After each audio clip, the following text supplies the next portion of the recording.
Hello વિદ્યાર્થી મિત્રો, આપ સૌનું આપને યુટ્યુબ ચેનલ પર હાર્દિક સ્વાગત છે.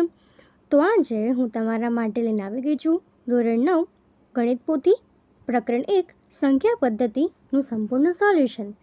તે પહેલાં તમે જો આપણી ચેનલને લાઇક શેર અને સબસ્ક્રાઈબ ન કરી હોય તો તે જરૂરથી કરી દેજો. તો ચાલો આપણા પહેલા પ્રકરણનું સોલ્યુશન કરીએ. તો અહીં આપણું પ્રકરણ 1 સંખ્યા પદ્ધતિ. તો સૌપ્રથમ આપણે ઉદાહરણનો પ્રશ્ન 3 આપ્યો છે કે સંખ્યા રેખા પર વર્ગમૂળમાં 2 દર્શાવો.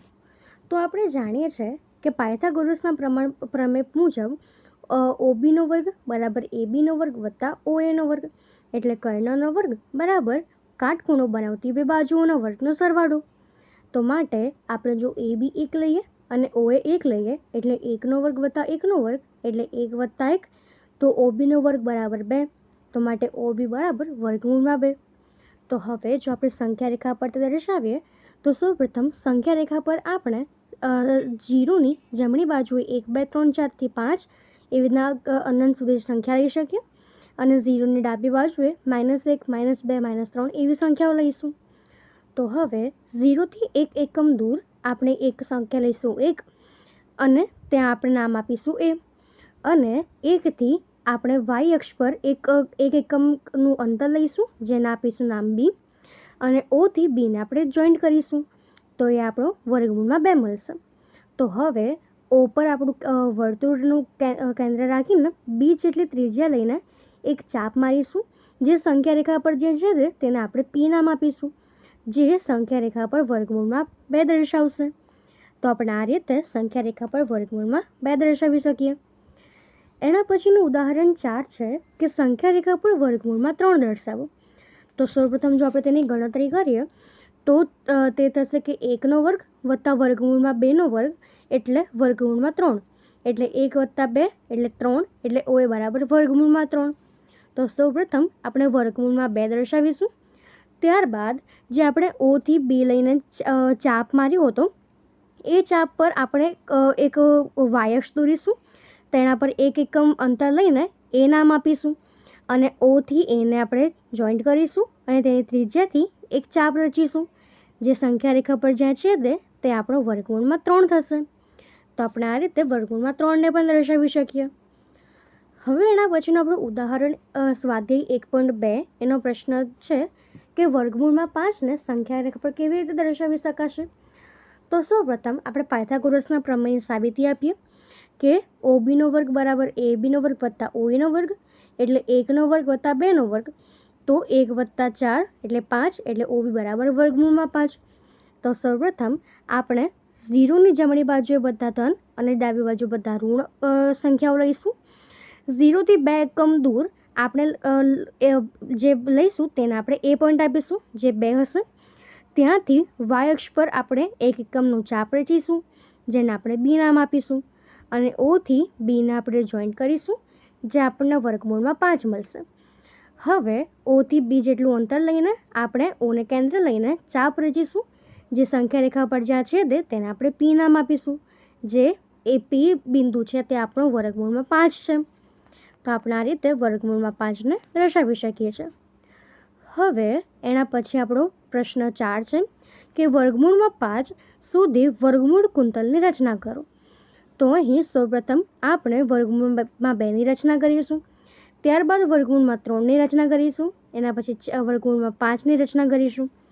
તો તેના માટે સૌપ્રથમ 2 અંક વચ્ચે એક એકમનું અંતર હોય તેવી સંખ્યા રેખા દોરું.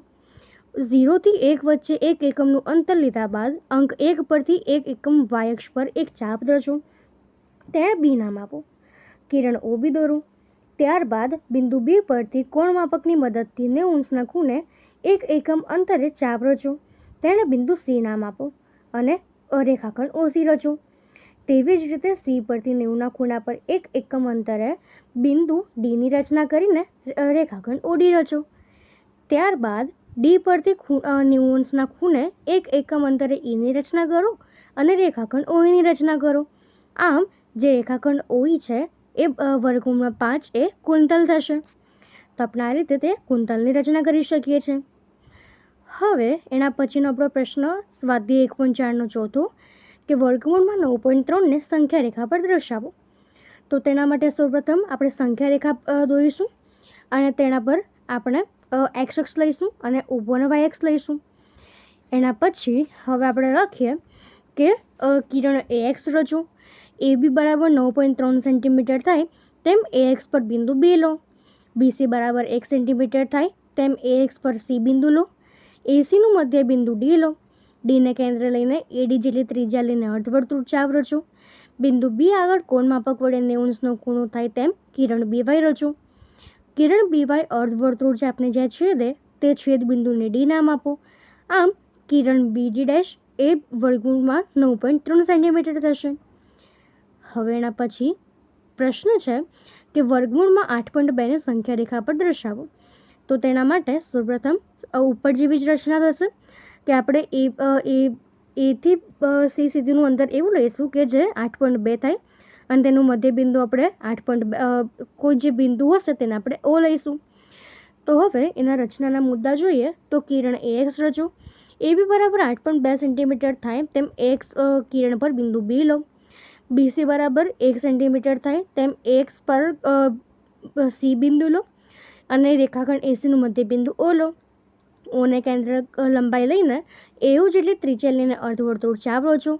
બિંદુ બી આગળ કોણ માપક વડે 90°નો ખૂણો થાય તેમ કિરણ બી વાય રચો. કિરણ બી વાય અર્ધવર્તુળ ચાપને જ્યાં છેદે તે છેદ બિંદુને ડી નામ આપો. આમ જે રેખાખંડ બીડી જે છે એ વર્ગમૂળમાં 8.2 સેન્ટીમીટરનો થશે. એના પછીનું છે કે વર્ગમૂળમાં 5.6ને સંખ્યા રેખા પર દર્શાવો. તો અહીં ઉપર જેવી જ રચના થશે કે કિરણ એ એક્સ રચો. એ બી બરાબર 5 સેન્ટીમીટર થાય તેમ એક્સ કિરણ પર બિંદુ બી લો. બીસી બરાબર 1 સેન્ટીમીટર થાય તેમ એક્સ કિરણ પર બિંદુ સી લો. રેખાખંડ એસીનું મધ્ય બિંદુ ઓ લો. ઓને કેન્દ્ર લઈને એઓ જેટલી ત્રિજ્યા લઈને અર્ધવર્તુળ ચાપ રચો. બિંદુ બી આગળ કોણ માપક વડે 90°નો ખૂણો થાય તેમ કિરણ બી વાય રચો. કિરણ બી વાય અર્ધવર્તુળ ચાપને જ્યાં છેદે તેને છેદ બિંદુ ડી નામ આપો. અને આમ જે કિરણ રેખાખંડ બીડી જે છે એ વર્ગમૂળમાં 5.6 સેન્ટીમીટરનો થશે. એના પછીનો આપણો પ્રશ્ન છે કે વર્ગમૂળમાં 7.5ને સંખ્યા રેખા પર દર્શાવો. તો સૌપ્રથમ આપણે એ બી એવો લઈશું કે જે 7.5 સેન્ટીમીટર થાય. એના પછી એ બી જે છે એનો આપણે દ્વિભાજક રચીશું અને એનો મધ્ય બિંદુ આપણે લઈશું ઓ. ત્યારબાદ હવે બીથી સી સુધીનું એકમનું અંતર રાખીશું. બી પરથી 90°નો ખૂણે આપણે એક કિરણ રચીશું અને ત્યાંથી એક અર્ધવર્તુળાકાર ચાપ રચીશું. જે પહેલા ચાપને છેદે તેને આપણે ડી નામ આપીશું. તો આમ રચનાના મુદ્દા થશે કે એ એક્સ કિરણ રચો. એ બી બરાબર 7.5 સેન્ટીમીટર થાય તેમ એ એક્સ કિરણ પર બિંદુ બી લો. બીસી પર બરાબર 1 સેન્ટીમીટર થાય તેમ એ એક્સ કિરણ પર બિંદુ સી લો. એસીનું મધ્ય બિંદુ ઓ લો. ઓને કેન્દ્ર લઈને એઓ જેટલી ત્રિજ્યા લઈ અર્ધવર્તુળાકાર ચાપ રચો. બિંદુ બી આગળ કોણ માપક વડે 90°નો ખૂણો થાય તેમ કિરણ બી વાયની રચના કરો. કિરણ બી વાય અર્ધવર્તુળાકાર ચાપને જ્યાં છેદે છે તે છેદ બિંદુને ડી નામ આપો. અને કિરણ બીડી રેખાખંડ બીડી બરાબર 7.5 સેન્ટીમીટર વર્ગમૂળમાં થશે. તો આમ આપણે આ પ્રમાણે જે બધી રચના છે કરી શકીએ છીએ. તો અહીં આપણા તમામ જે રચના છે એ પૂર્ણ થાય છે. જો તમને આમાં કોઈ પણ ડાઉટ હોય તો તમે તે કોમેન્ટ સેક્શનમાં જરૂરથી જણાવી શકો છો અને આપણી ચેનલને લાઇક શેર અને સબસ્ક્રાઈબ જરૂરથી કરી દેજો. Thank you.